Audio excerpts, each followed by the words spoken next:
నా పేరు నాగేశ్వరరావు అమ్మ. నాగేశ్వరరావు గారు, కశ్మీర్ లో జరిగిన ఉగ్రవాది దాడిని మీద మీరు ఎలా స్పందిస్తున్నారు? నిశితంగా ఖండిస్తున్నామమ్మా. సార్, భారతదేశానికి పాకిస్తాన్ కి వార్ రాబోతుందని అనుకుంటున్నారా?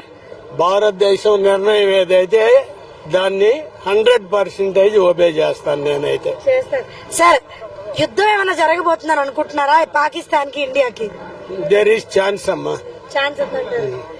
మూమెంట్ లో ఏం చేయాల్సి వస్తుంది? ఆ మూమెంట్ లో ఏం చేస్తాం? యుద్ధం చేయాలి. యుద్ధం చేయడమే సిద్ధమే, అంతేనా? అంతే.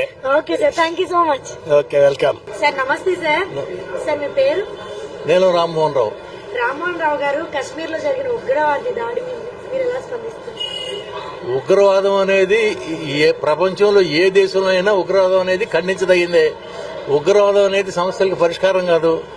సమస్యలు ఏమైనా ఉంటే సామరస్యపూర్వకంగా మాట్లాడుకొని చర్చల ద్వారా సెటిల్ చేసుకోవాల్సింది తప్ప ఈ ఉగ్రవాదం ద్వారా వాళ్ళు సాధించేది ఏమీ లేదు. చివరికి వాళ్ళు కూడా ప్రాణాలు కోల్పోవడం తప్ప, వాళ్ళ కుటుంబాలు ఏమైనా ఉంటే వాళ్ళు కూడా నాశనం అయిపోవడం తప్ప వాళ్ళకి ఉపయోగం లేదు. దీన్ని ఖండిస్తా ఉన్నాను. ఈ ఉగ్రవాదాన్ని వేళ్లతో సహా నిర్మూలించాల్సిన అవసరం ఉన్నది. ఎవరో కొంతమంది వాళ్ళ సిద్ధాంతాల కోసం అని చెప్పి కోట్ల మంది ప్రజల్ని ఈ విధంగా అమానుషంగా బాధలు పెట్టడం అనేది కరెక్ట్ కాదు. దీన్ని సర్వత్రా నిషేధించదగినటువంటి ఆర్గనైజేషన్స్ ఈ ఉగ్రవాద సంస్థలన్నీ కూడా ప్రపంచం మొత్తం కూడా వీటిని గురించి ఆలోచించేసి ఉగ్రవాదాన్ని వేళ్లతో సహా పెకలించి అవతల పడేసిన రోజునే మానవాళి బ్రహ్మాండంగా బ్రతుకుతుంది. సార్, ఇప్పుడు భారతదేశానికి పాకిస్తాన్ కి యుద్ధం వచ్చే అవకాశం ఉందా?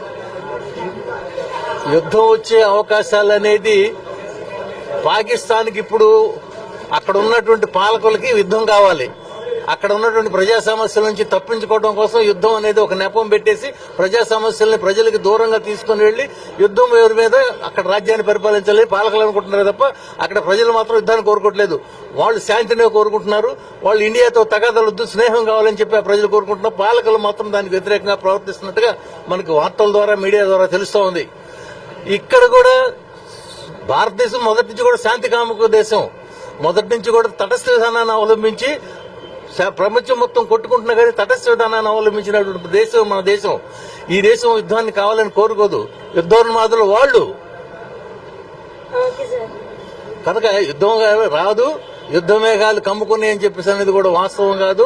అది దాన్ని బెలు చూపెడుతున్నారు. దాన్ని బూచిలాగా చూపెట్టి వాళ్ళు పబ్బం గడుపుకోవడం కోసం అక్కడ ఉన్నటువంటి పాలకులు, మిలిటరీ పాలకులు చేస్తున్నటువంటి వ్యవహారం తప్ప ప్రజలు శాంతినే కోరుకుంటున్నారు. సార్, నమస్తే సార్. చెప్పమ్మా. సార్, మీ పేరు? జే నరసింహారావు. సార్, కశ్మీర్ లో జరిగిన ఉగ్రవాద దాడి మీద మీరు ఎలా స్పందిస్తున్నారు? చాలా దుర్మార్గం. అది మత మౌఢ్యానికి చాలా పరాకాష్ట, మానవత్వానికి చాలా దుర్మార్గమైన చర్య. కానీ అక్కడ అంతమంది అక్కడ సంస్కరణాత్మకంగా ఉండే దాంట్లో అందుట్లో ఇబ్బంది జరుగుతుందని ఊహించి కూడా సరైన ఏర్పాట్లు చేయకపోవడం అనేది అది ప్రభుత్వ నిర్లక్ష్యంగా కనిపిస్తుంది. ఎందుకంటే అసలు మొట్టమొదటి కాశ్మీర్ అంటేనే చాలా రకాలుగా ఇబ్బందులు పడతా లోగడ చాలా మనకు అనుభవాలు ఉన్నాయి, దురదృష్టమైన అనుభవాలు ఉన్నాయి. అనుభవాల రీత్యా ఏదో అతి నిర్లక్ష్యం కానీ, తర్వాత అతి నిర్లక్ష్యం కానీ, అతి జాగ్రత్త తీసుకోకపోవడం వల్ల కానీ జరిగింది. వీటి మీద చాలా అసలు ఎంత దుర్మార్గం అంటే అక్కడ మతాన్ని కూడా మనం అనకూడదు. మతం కంటే కూడా మానవత్వానికి మచ్చగా వాళ్ళు బిహేవ్ చేశారు. అది ఎవరైనా కూడా రెస్పెక్ట్, కులము, మతము, జాతి సందర్భంగా సంబంధం లేకుండా ప్రతి వాళ్ళు ఖండించాల్సిన విషయం. సరే, ఇప్పుడు భారతదేశానికి పాకిస్తాన్ కి యుద్ధం వస్తుందని అనుకుంటున్నారా? యుద్ధం వచ్చి ఇప్పుడు వీళ్ళు 27 మంది చచ్చిపోతే యుద్ధం వల్ల అటు ఇటు 2 నష్టం జరగచ్చు. అది చాలా అవసరాన్ని బట్టి, పరిస్థితిని బట్టి పోవాలి తప్ప యుద్ధం చేయాలనేది మాత్రం ఇంపార్టెంట్ కాదు. ఎందుకంటే ఇప్పుడు 27 మంది చచ్చిపోయారు.